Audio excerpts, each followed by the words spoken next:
আসসালামু আলাইকুম। আমি আজকে পাউরুটি 60 টুকরা করব। তার জন্য এখানে 4 পিস ব্রেড নিয়েছি। আমি 1 পিস করে এভাবে কেটে নিব। কেটে লাল অংশটা বাদ দিয়ে দিব। এটা কিন্তু ফেলে দিব না, লাল অংশটা। এটা আমি 60 টুকরার মধ্যেই ব্যবহার করব। কিভাবে করব অবশ্যই আপনাদেরকে দেখিয়ে দেওয়া হবে। এবার আমি একে একে সবগুলো পাউরুটি কেটে নেব। পাউরুটিটা সফট থাকার কারণে এটা কাটতে আমার একটু অসুবিধা হচ্ছে। এটা সফট, যেহেতু এটা টাটকা টাটকা বানানো, এর জন্য পাউরুটিটা সফট হয়েছে।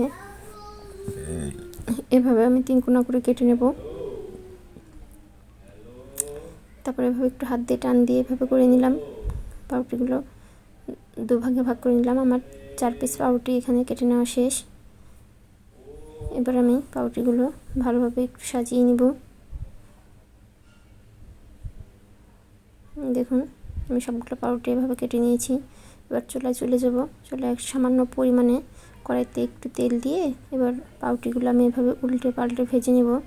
আপনারা চাইলে এটা ডোবা তেলেও করতে পারেন, কিন্তু আমার মনে হয় এটা এভাবে হালকা তেলে ভেজে 60 টুকরোটা বানালে অসম্ভব মজার হয়, আর তেলটাও একটু কম থাকে। যারা ডায়েট করেন তারা এভাবে খাইতে পারেন, আর এভাবে খাওয়াটাই হচ্ছে বেটার হবে। দেখুন, এভাবে আমি উল্টে পাল্টে তুলে নেব।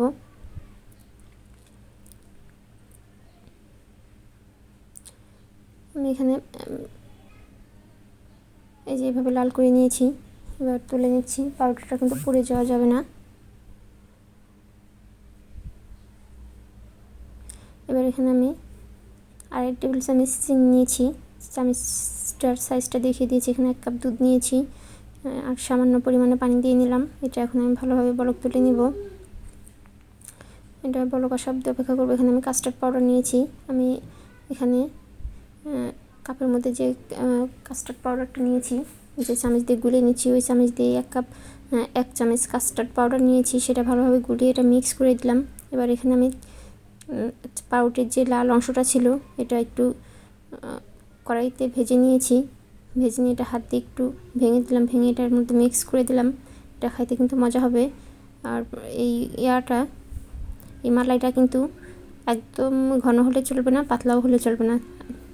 সেম আমি যেভাবে করেছি এভাবেই ফলো করলেই আপনারা এটা করতে পারবেন। দেখুন, এভাবে পাউরুটির উপরে দিয়ে দিলাম। যেখানে যেখানে হয়নি সেখানে একটু চামচ দিয়ে ভিজিয়ে দেবো এটা। আমার এই পাউরুটির এই রেসিপিটা 60 টুকরাটা আপনাদের কাছে কেমন হয়েছে অবশ্যই সেটা কমেন্টে জানাবেন। আর আমার ভিডিওটি যদি ভালো লাগে থাকে তাহলে লাইক, কমেন্ট, শেয়ার করে দেবেন। আল্লাহ হাফেজ।